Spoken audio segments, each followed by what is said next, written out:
Imagine raising your child to believe that love is basically, well, functionally irrelevant. Right. Just totally useless. Exactly. You sit him down and you explain that his father's upcoming wedding to another woman is, I mean, it's no different than shipping a crate of salted fish. Or, investing in pharmaceutical commodities. Just pure business. Just a transaction. You look your son right in the eye and insist that the human heart is just this biological liability, a chemical tug of war that you have to completely suppress if you want to survive politically. Which is a terrifying lesson to teach a kid. It really is. But that is exactly how Lady Jessica prepares young Paul for Duke Leto's political marriage. And this is in a deleted, never-before-seen narrative originally intended for the novel Paul of Dune. Yeah, a really incredible piece of source material. So today we are doing a deep dive into this rare excerpt. It's titled Wedding Silk, and we're kind of bypassing that standard narrative of Leto's noble sacrifices, right? Yeah, we're getting into the messy stuff. Right. We want to look at the psychological wreckage he leaves in his wake, the emotional masks his family is forced to wear just to survive that wreckage. And of course, the literal silk. The silk spun out of this cannibalistic jungle that serves as this perfect, horrifying metaphor for Atreides politics. Oh, it's so dark. I love it. Me too. But to understand the mechanisms at play here, we really have to look at the architecture of the trap Leto is building for his own family. Right, the political trap. Exactly. I mean, he is deeply in love with Jessica. We know that. Mm-hmm. But love does not secure flanks, right? No, it definitely doesn't. So to protect House Atreides from all these political forces arraying against them, Leto is forging an alliance through marriage. He's marrying Lady Elisa, the daughter of Archduke Armand Ikaz. Right. On the planet Ikaz. Yeah, and this isn't just a simple betrothal. It is basically a hostile merger that's been disguised as a celebration. A hostile merger with a wedding cake.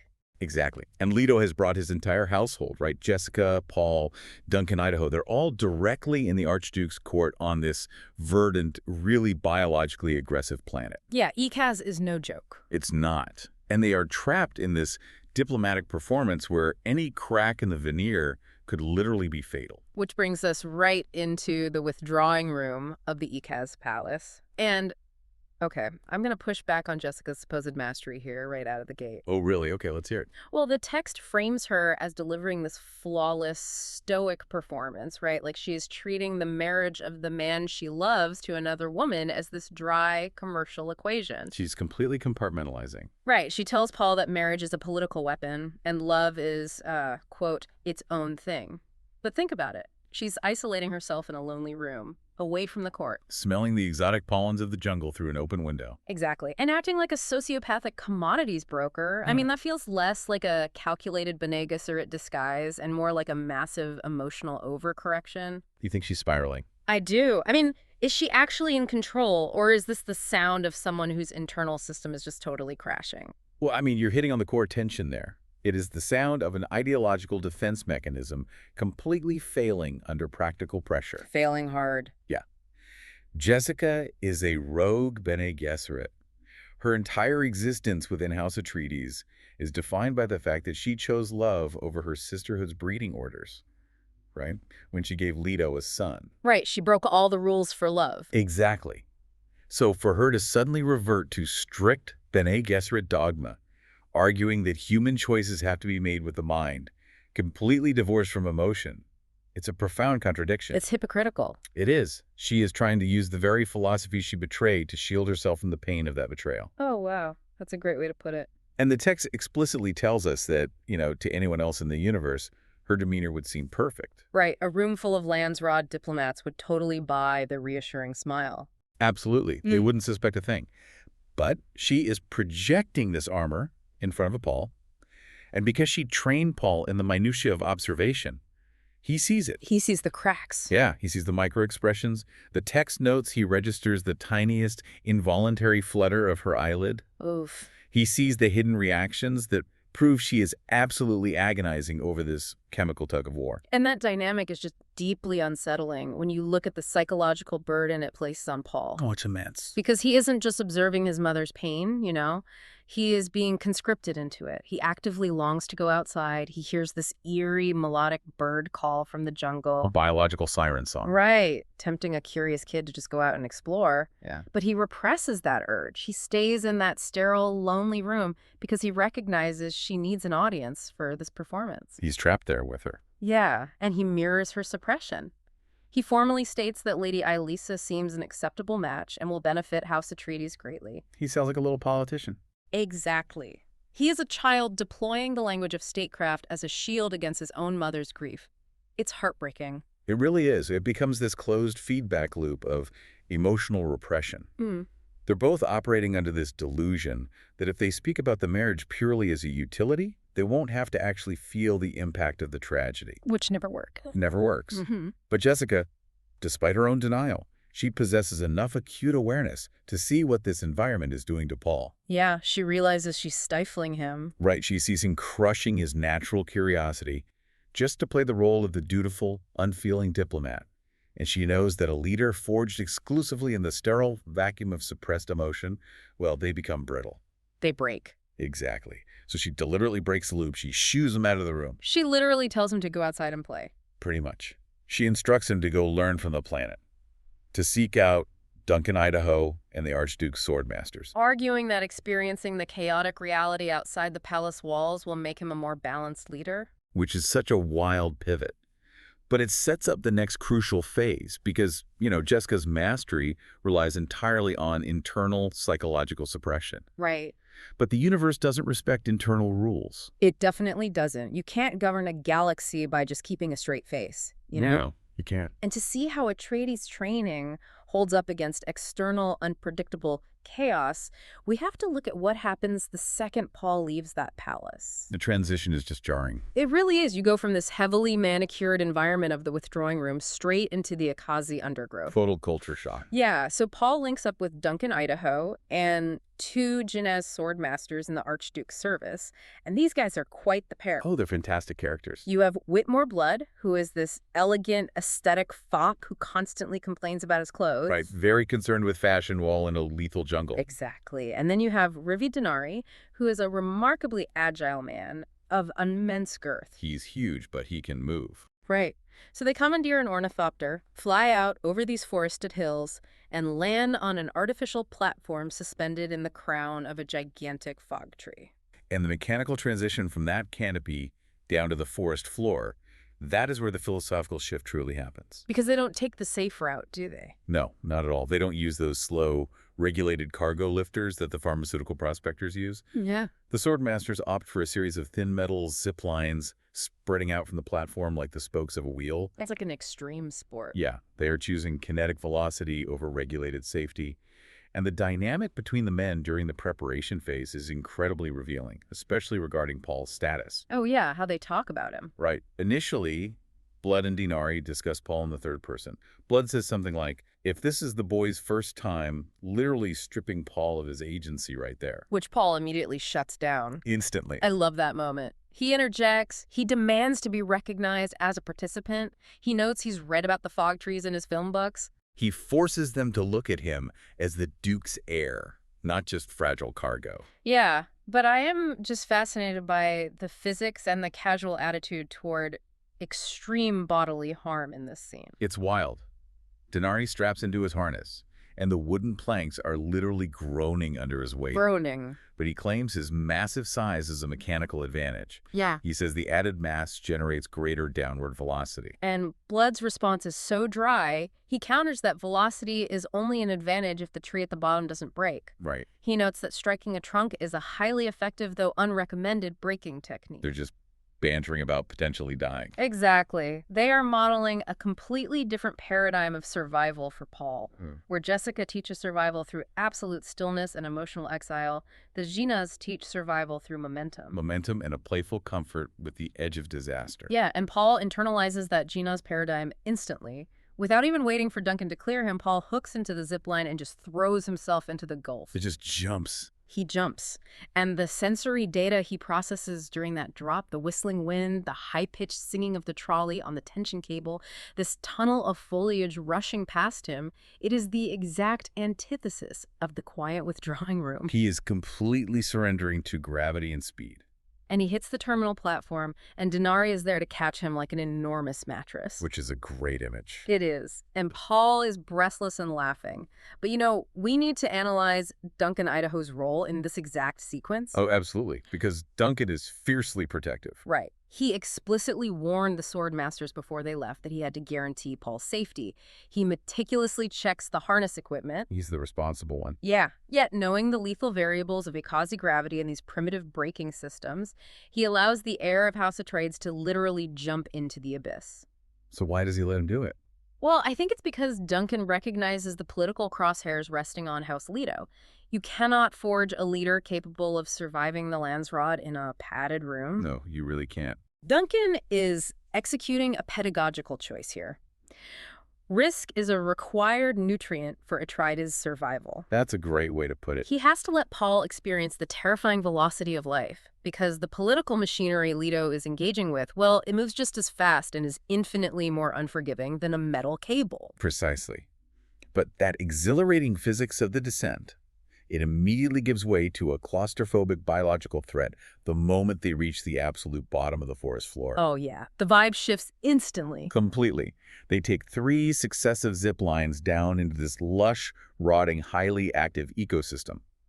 The brush is thick with spiky fungi, golden ferns that autonomously furl and unfurl. It's alive. It's an incessant buzzing rustle of hidden life. It is an environment so inherently hostile that Duncan immediately orders Paul to activate his body shield. Right, the Holtzman shield. Yeah.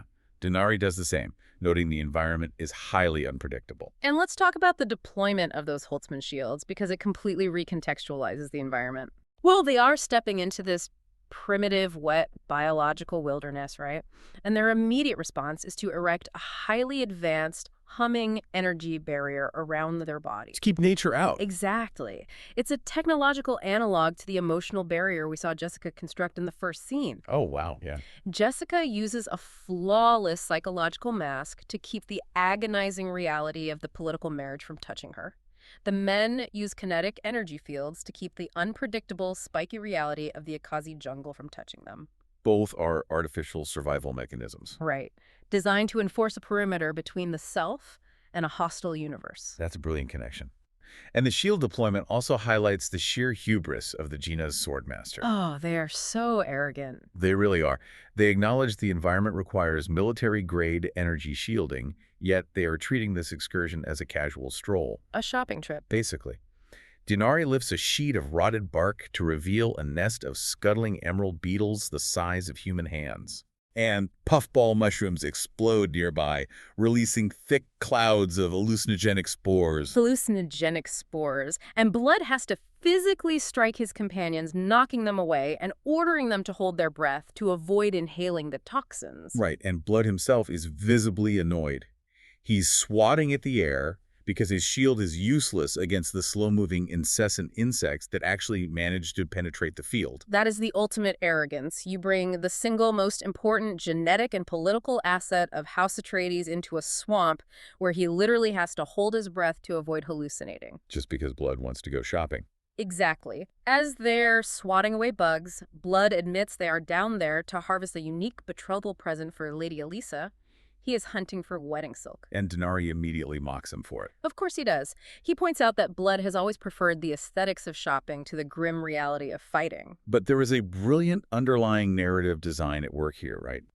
Herbert is using the Akazi undergrowth as a direct mirror for the political landscape. Oh, 100%.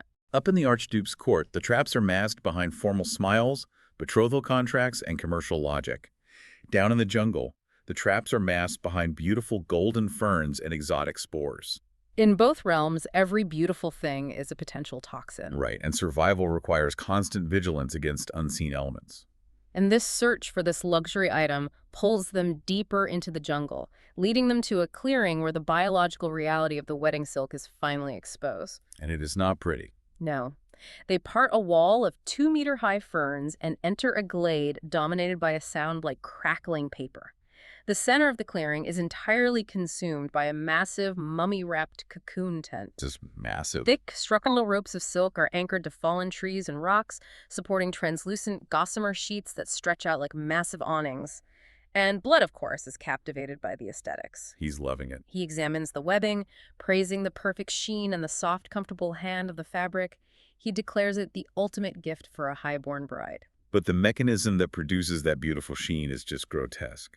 Oh, it's a nightmare. Denari breaks down the life cycle of the creatures inside the tent, and it turns the silk into something much darker. It's essentially a blood diamond. That's exactly what it is. The silk isn't just a fabric. Denari explains that when these giant caterpillars hatch, they devour their own egg casings. Right. Then they consume all the nearby foliage to weave the massive tent. They eat the branches, they bore into the heartwood of the trees. Just stripping the environment. Completely. And when the environment is entirely stripped of nutrients, they turn on each other. They cannibalize their siblings. Yes. Only the strongest, most vicious specimens survive to tear their way out of the silk and rampage through the forest. The luxury is a direct, unavoidable byproduct of cannibalism and ecological devastation. It fundamentally changes what this silk represents, right? It's a soft, beautiful fabric meant to celebrate a diplomatic union, but it is spun over a biological gladiator pit. That's such a heavy image, and Paul's psychological reaction to this revelation is incredibly layered. It really is. Because upon hearing about the silk's value, his immediate instinctual thought is to acquire it for his mother. Which is sweet. It is. But his Mentai-trained logic instantly overrides the instinct. He realizes Jessica would reject it. Because of her Bene Gesserit conditioning. Exactly. That demands total control. She would never permit herself the indulgence of such a lavish gift, just as she wouldn't permit herself the indulgence of weeping over the marriage. She won't accept the consolation prize. Right. So Paul, executing the exact emotional suppression she modeled in the palace, politely tells the swordmasters that it will make a fine gift for his father's new wife. He suppresses the son to play the diplomat. It's chilling. But while his conscious mind is playing the diplomat, his subconscious is reacting violently to the environment. Oh yeah, the dream. Right. As Denari approaches the tent, Paul peers through the translucent layers of the spun fabric. He sees shadowy cylindrical forms shifting and writhing behind the gauze. Very ominous vermiform creatures looming up and fading back into the darkness. And the text reveals that this sight triggers a profound chill in Paul, dredging up these recurring, terrifying dreams he's been experiencing. Dreams of immense serpentine leviathans. Right. Creatures exponentially larger than these caterpillars. He dreams of behemoths living beneath a shifting surface. The sandworms of Arrakis. Exactly. Entities that are both majestic and deeply mysterious. He remembers waking from these dreams grouped by a mixture of awe and absolute terror. And the narrative poses a fascinating psychoanalytical question here, right? It explicitly asks the reader whether these leviathans in Paul's mind are a manifestation of immense hidden strength, or if they represent a shapeless, overwhelming threat. Are they premonitions of the deep desert? Or are they just the nightmares of an anxious child caught in a political vice? Right. Well, at this point in the timeline, pre-Spice, even the Bene Gesserit cannot fully decipher the imagery. But the psychological mechanism is clear. Paul is standing in a wet, rotting jungle, looking at the horrifying, cannibalistic reality of Akazi biology. And it is forcing him to confront the dry, arid leviathans of his own subconscious. Yes. The jungle is tearing down his internal barriers. He is looking at the shifting shadows of the caterpillars, grappling with the weight of unseen forces, while his mentors, completely oblivious to his internal crisis, are just preparing to harvest the byproducts of the carnage. And as with any system built on suppressing violence for the sake of luxury, the containment eventually fails. It always does. The men begin the harvest, and the transition from delicate work to absolute mayhem is instantaneous. So fast. Blood is demonstrating the technique, using the very tip of his dagger to peel away a flat, filmy sheet of the tent silk, wrapping it carefully around his arm. He is whispering gentle, treating the containment wall like spun glass. Well, Duncan is watching the perimeter. Right. Yeah. And Paul is mirroring Blood, finding an anchor point to carefully extract his own sheet. But Blood miscalculates the tension. He severs an anchor cord that is pulled too tight. Oh. The line snaps, recoiling violently. The structural integrity of the interlinked fabric is compromised, and the layers begin to unravel and split wide open. It's disaster. The rift tears down the side of the tent, and the biological reality they were trying to harvest from the outside suddenly spills directly into their environment. Imagine you're standing in that clearing, right? The sensory overload would be paralyzing. The fabric tears and famished caterpillars roil out of the nest like a localized avalanche of giant maggots. It's so gross. We aren't talking about typical bugs here. These are pale green monstrosities with yellow spots. Some are the size of a human arm. And the larger ones are as thick as a man's thigh and 1.5 meters long. 1.5 meters. They possess smooth, eyeless helmets and heavy, clacking mandibles biologically engineered to shear through solid heartwood. Which means they can easily shear through a person. Exactly. They have 6 pointed legs on their thorax, blindly reaching outward. Many of them are already scarred, oozing a gelatinous green ichor from the cannibalistic warfare inside the tent. They're starving. They are starving, highly aggressive, and they immediately lunge at the intruders. I mean, your human instinct is to run. It's the ultimate crucible. And Herbert uses this sudden eruption of violence to execute a brilliant piece of character development. Oh, the fighting styles, yes. The way these 3 men fight perfectly distills their distinct philosophies and training backgrounds. Okay, break it down for us. Well, Blood, representing the aesthetic peak of Jinaz's training, he sheathes his utilitarian cutting knife and draws a thin rapier. Oh, rapier. Against giant maggots. Right. He fights with absolute sterile finesse. He skewers a massive caterpillar, flings its writhing body aside, and immediately complains that a squirt of green slime has soiled his fine ruffled tunic. His priorities are hilarious. He even takes the time, mid-battle, to scold Denari, demanding he use more finesse so onlookers won't assume he was raised in a slaughterhouse. Which is completely lost on Denari, because Denari is the embodiment of pure kinetic force. He's a wrecking ball. He abandons any pretense of art and engages in joyful butchery.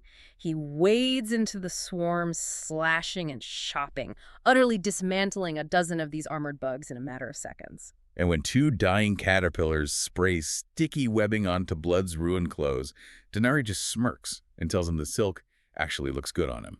The sheer volume of the swarm doesn't register as a threat to Denari. It registers as an opportunity to exercise his mechanics. Now compare that to Duncan, Idaho. Duncan is wielding the old Duke's sword, a weapon heavy with a treaty's history and obligation. Right. His entire combat geometry is defensive. He slices open a lunging worm, but his focus isn't on the kill count. He is shouting over the chaos, ordering Paul to stay out of the fight, demanding he retreat from the clearing. Duncan's primary directive is the preservation of the genetic line. Always. Always. But this is where the Atreides heir finally steps into his own agency. Yes. Paul refuses the order to retreat. He stands his ground in the muck and yells back at Duncan, "You trained me yourself!" There are plenty of worms for all of us to kill. Such a badass line for a kid. It is. He brandishes his dagger and engages the swarm. And we see how his mind processes violence compared to the swordmaster's. He doesn't have Denari's mass or Blood's reach. Right. When a massive tent worm rears up, Paul thrusts the smooth head, but his blade glances off the hardened Keaton armor. So a lesser fighter would panic or try to hack through it? Exactly. But Paul's mentat-adjacent training kicks in. He instantly calculates the deflection angle, adjusts his grip, shifts his stance, and thrusts again, this time driving the point of the dagger directly into the vulnerable joint between the clacking mandibles. Or surgical precision. He twists the blade, drops the creature, kicks the heavy carcass aside, and coolly resets his position next to Duncan. It is a stunning display of lethal, adaptable logic. It really is. The sterile theories of the palace training rooms are burned away in the chaotic, slime-covered reality of the glade. Paul proves that beneath the diplomatic manners and the philosophical debates with his mother, he possesses a ruthless, highly effective instinct for violence. He processes failure in real time and adjusts his mechanics to achieve a lethal outcome. And Duncan, observing this cold efficiency amidst the slaughter, actually smiles. He's proud. He acknowledges the effectiveness, admitting he was hoping to test Paul under practical conditions. And Paul is entirely in his element, grinning through the carnage, asking Duncan how he's doing. So they manage to clear the immediate ground. The glade is littered with severed, oozing caterpillars. The sound of squeaking and thrashing fills the air. They survive the eruption. But just as they wipe the ichor from their blades, a shadow flits through the canopy overhead. A boss fight. Exactly. Duncan instinctively ducks, raising his sword. The true guardian of the silk, the apex predator of this specific microecology, has arrived to assess the damage to its nest. Two massive shapes streak above the tree line, circling the ruined silk. Denari identifies them as falcon moths, noting casually that they occasionally remain to guard their nests. And one of them locks onto the destruction below and initiates a dive. And the physical description of this moth is terrifying.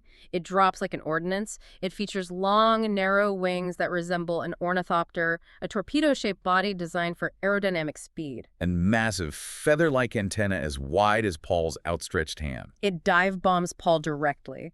And here, Herbert executes a brilliant subversion of the established physics of the Dune universe. Oh, this part is so cool. It really is.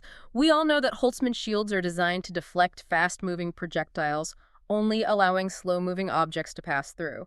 It is the pinnacle of civilized technological defense. Right. But the text explicitly notes that the moth slams into Paul moving too fast to penetrate the shimmering field.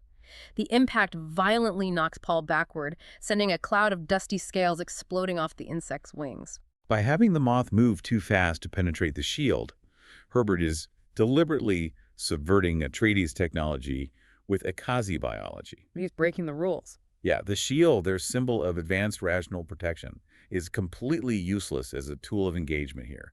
It merely acts as a blunt trauma dampener against the suicidal kinetic fury of a mother defending her nest. Which is incredible foreshadowing. It is a terrifying preview of the limitations of Imperial technology when faced with raw biological fanaticism, a dynamic they will eventually encounter with the Fremen on Arrakis. Exactly. As the stunned moth drums its wings against the energy field, desperately trying to reorient for a secondary strike, Duncan capitalizes on the lost momentum. He steps in and slashes upward, opening the moth's abdomen and spilling its yellowish internals. The gutted creature wheels away drunkenly, crashes back toward the ground, and Paul manages to snag its massive antenna with his dagger. It thrashes wildly before finally dying amongst the slaughtered bodies of its cannibalistic young. And the immediate aftermath of the kill is a study in contrasting awareness. Yeah, the adults are thrilled. Denari bellows in triumph, treating the carcass like a prized hunting trophy, marveling that they managed to drop a falcon moth on the wing. And Blood, ever the dramatist, theatrically dubs Paul the conqueror of caterpillars and slayer of squirmers. He proclaims that Paul has rightfully earned the blood-soaked wedding silk for his father's bride.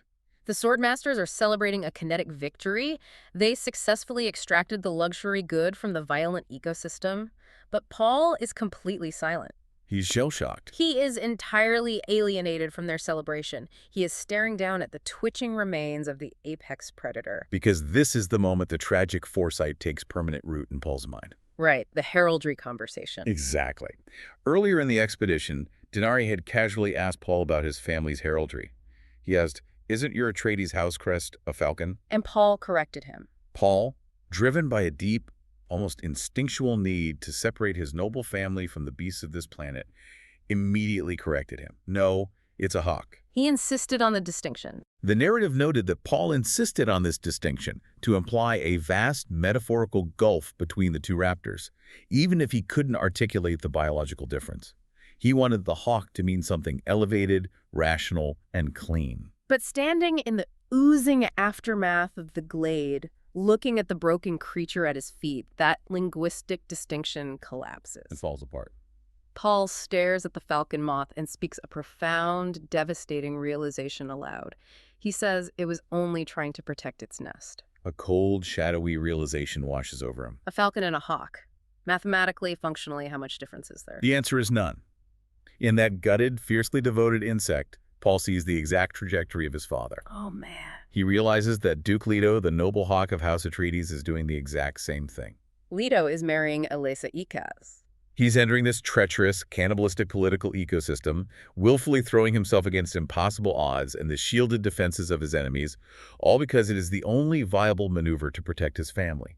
Leto is the falcon moth, throwing himself into certain destruction to guard the nest. It is the most brutal, emotional whiplash imaginable. You have Duncan smiling, assuming Paul is thrilled by the combat and the prize. You have Blood planning the aesthetic tailoring of the wedding garments. They are utterly oblivious to the psychological earthquake happening inside the boy standing next to them. Totally blind to it. Paul no longer sees a beautiful gift. The narrative concludes with Paul staring at the massive hall And the text says he can only see all the strands of silk, the tangled webs, and the dead falcon moth that lay among its slaughtered young. He understands the mechanics of the trap, He though. really does. And synthesizing this entire descent, it serves as the perfect, inevitable answer to the emotional isolation of the opening scene. It brings everything full circle. We began in the sterile, heavily perfumed withdrawing room, where Lady Jessica demanded that the raw emotions of a political marriage be suppressed. She wanted Paul to admire the diplomatic silk without feeling the cost of its production. Right. She sent him into the jungle to learn the pragmatic, calculated survival skills of the sword masters. But the jungle stripped away the rhetoric. Down at the bottom of the gravity well, looking at the physical wedding silk, Paul realized the horrifying systemic truth. Underneath the sheen of political marriages, underneath the luxury gifts and the flawless Bene Gesserit masks, lies an unavoidable tangle of sacrifice, cannibalism, and certain doom. The universe is not a clean, commercial transaction manageable by logic alone. It is a predatory ecosystem that eventually consumes everyone who enters it. Which brings the lens directly back to how we process our own environments. We are asking you to consider your own life here. We all have a tendency to admire the silk in our lives. We really do. We look at a wildly successful career trajectory, a seemingly flawless relationship, or a highly profitable alliance, and we run our hands over the soft fabric of that success. But how often do we deliberately ignore the biological reality of its production? Exactly. How often do we refuse to look at the gladiator pit? The luxury was spun over, the messy, sometimes cannibalistic sacrifices that were required to weave the final product. It is infinitely easier to appreciate the sheen than to acknowledge the slaughter that made it possible. So true. And that tension leaves us with a deeply provocative question regarding the success of Jessica's curriculum. Right. Did her plan actually work? She intentionally pushed Paul out of the palace so he could learn how to navigate the chaotic external universe.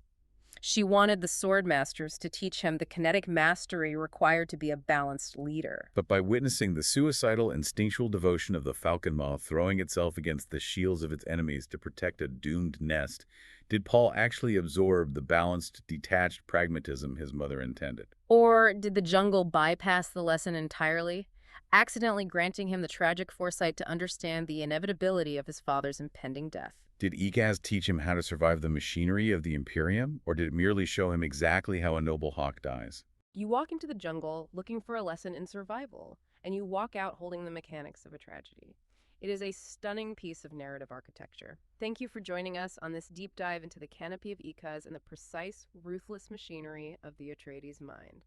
We warmly invite you back for our next exploration, where we will continue to strip the sheen off the silk. Until then, keep looking past the surface.